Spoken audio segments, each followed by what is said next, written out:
Hi everyone, and welcome to our daily show, The Big Story, where we bring you the hottest topics of the day right here in the heart of the newsroom. My name is Alyssa Wu, and I'm coming to you live from the Straits Times. We are streaming right now on Facebook and YouTube, and if you're on YouTube, do click that bell button to be notified whenever we go live. I will be joined very shortly by my newsroom colleagues to discuss the topics that got you talking today. This afternoon, on the 22nd anniversary of Hong Kong's handover to mainland China from the British, protesters in Hong Kong broke into the Legislative Council building. Protesters had also seized key roads in the city's Wang Chai district earlier this morning. Currently, the Hong Kong administration, protesters remain in a deadlock over the proposed extradition bill, which has been suspended indefinitely. The morning's protest resulted with riot police using pepper spray and batons on some groups of protesters. I have here with me my colleague and East Asia editor, Sui Noi, to discuss the current situation in Hong Kong. Hi, Sui Noi. Why are the Hong Kong protests turning violent? This is because Hong Kong's protesters, especially the young protesters, think that peaceful rallies are not very useful. They don't seem to be getting them anywhere. So this was the case in 2014 during the 79-day Occupy Central movement. This movement ended without the protesters getting what they wanted. And again, protesters saw this happening in this year, in that March, on June 9th, that's right. Yes, so that day, more than 1 million Hong Kongers went to the streets to protest against the extradition bill. And on that same evening, the Hong Kong government put out a statement to say that the bill will be debated at the Legislative Council as planned. Yeah. So this was why on June 12th, when protesters surrounded the Legislative Council to prevent the debate on the bill, some of the protesters at the front line charged the police to attempt to enter the building. Right, these protesters did not come looking for outright violence, but they did provoke the police. Right, and what happened was the police then fired tear gas and rubber bullets at the protesters. And this confrontational tactic that these protesters had adopted seemed to have worked. It provoked the police to use force, and on June 15, the government then announced the suspension of the bill. So it has worked, so them using violence has worked. But what would happen if these protesters start to overplay their hand? Yes, there is indeed a possibility that the protesters could overplay their hand. So this is especially so if the Hong Kong government decides not to accede to any of the requests or demands of the protesters, chief of which is the withdrawal of the bill completely, instead of just suspending it and then waiting for it to expire with the end of the current Legislative Council term next year, right? So if clashes with the police take place with each new protest, Beijing may decide to act.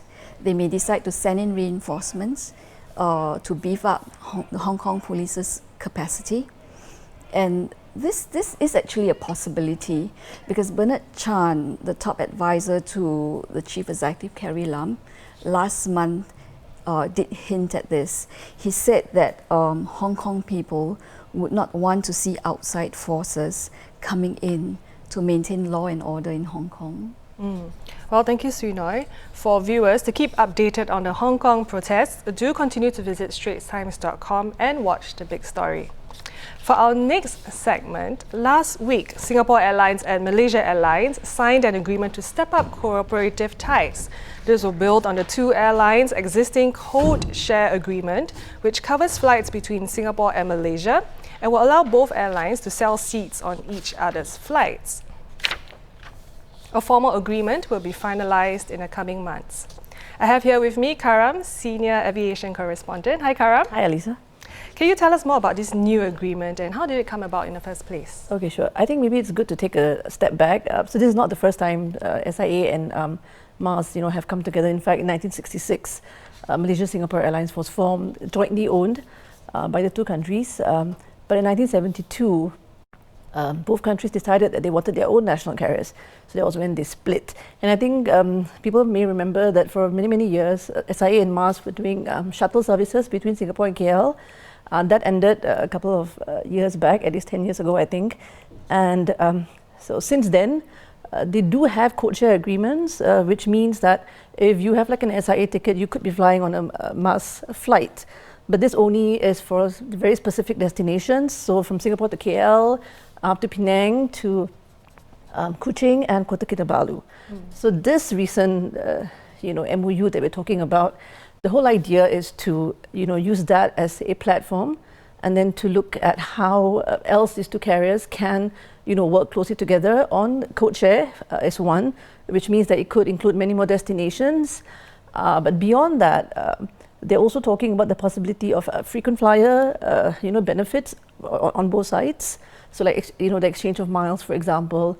So that's another one. And they're also talking about cooperation in cargo operations, as well as possibly aircraft maintenance and repair. But the thing is that there are no details at all. So it's just that, a lot of possibilities, but no one really knows the details, because that's probably going to come in a couple of months' time. So why are they looking to update the agreement now? Yeah, so I think that's caused a lot of excitement, a lot of buzz in the industry.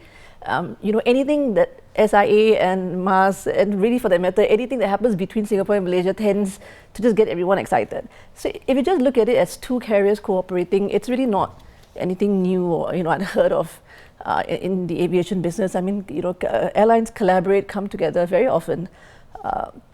So from that perspective, sure, it makes sense, But I think this particular tie-up is interesting because it seems to be between unequal partners. So you have SIA, clearly the heavyweight here. You're talking like about 200 aircraft across the SIA group, 140 destinations thereabout, and then Mars is about half the size. So it's very clear to me, at least, that the benefits for MAS seem to be quite obvious. You're like a smaller, weaker carrier, and to be able to ride on SIA's good name, its credibility, it's a good thing for MAS. SIA, not very clear. I mean, they could be looking at the possibility of Scoot, which is SIA's long-haul budget arm, maybe being able to expand its reach within Malaysia, which is a huge, largely untapped market, especially domestic destinations.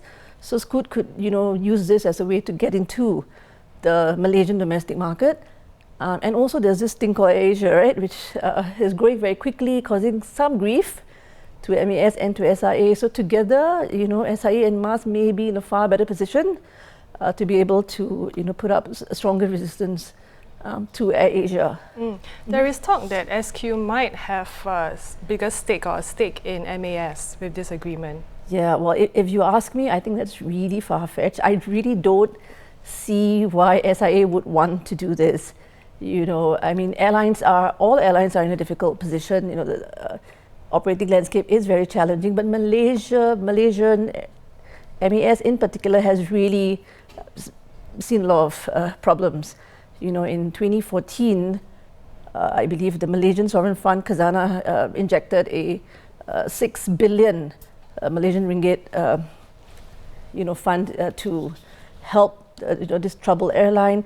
They've been going through a couple of CEOs. The current CEO has been there for about 2 years, but before that, they had two CEOs, and each of them barely stayed for like a year. So there's a lot of internal mess. When I talk to some analysts, MAS I think has still yet to sort its house out.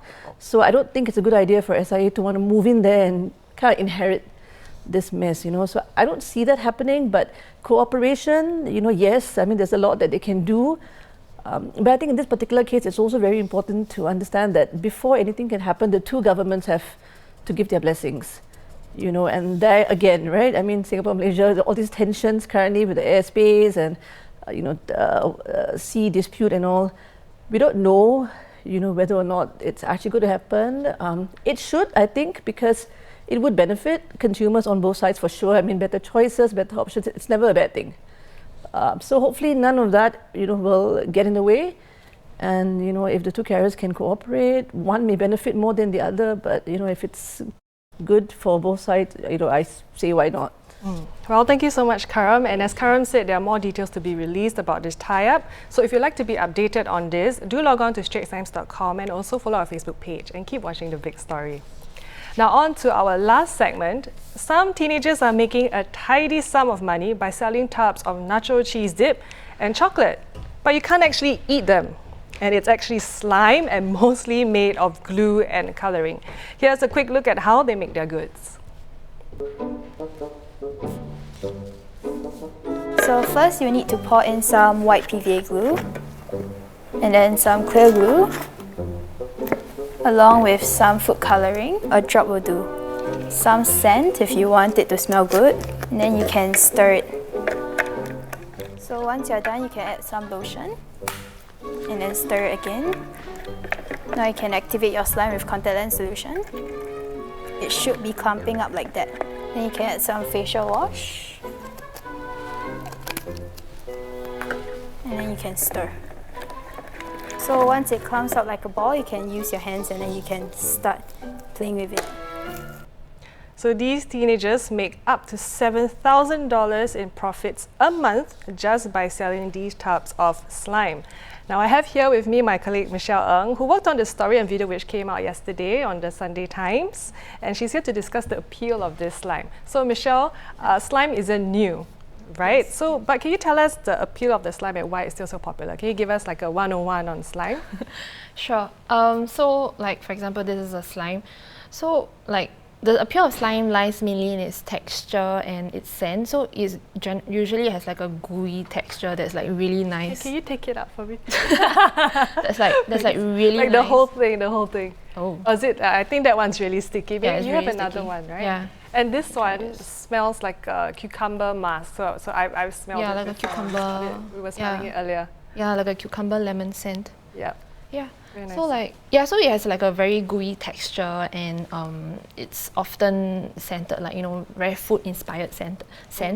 And slimers, they are people who make and play. That's what people who make and play slime call themselves. They like to like just squish, poke, and stretch it just for fun. Some say that it helps them relax and de-stress.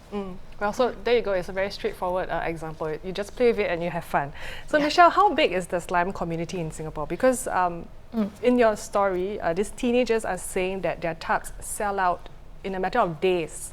A few hundred tubs it sells out. So can you tell us how many people are in love with slime and who exactly are these people? Okay.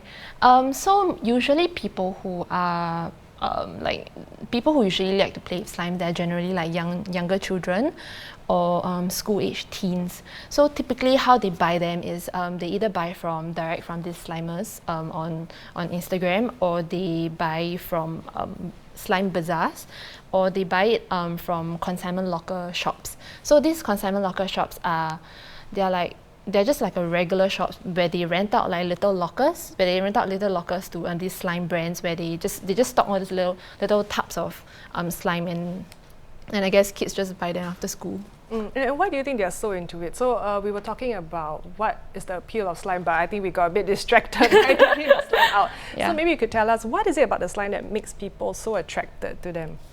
I think it's mostly because it's of the the different flavors and the different texture and the color. So and also the scent. So a lot of it smells really nice. Like the moment you open up the cap, you can just smell it. And I guess it's just a very tactile experience on your hands. Do you have a favorite one? What sort of slime do you like? Do you like the foam type? Do you like those with glitter? I think I like the sort of like runny type. The runny type. And this one is a milk chocolate one, and it has a milk chocolate scent.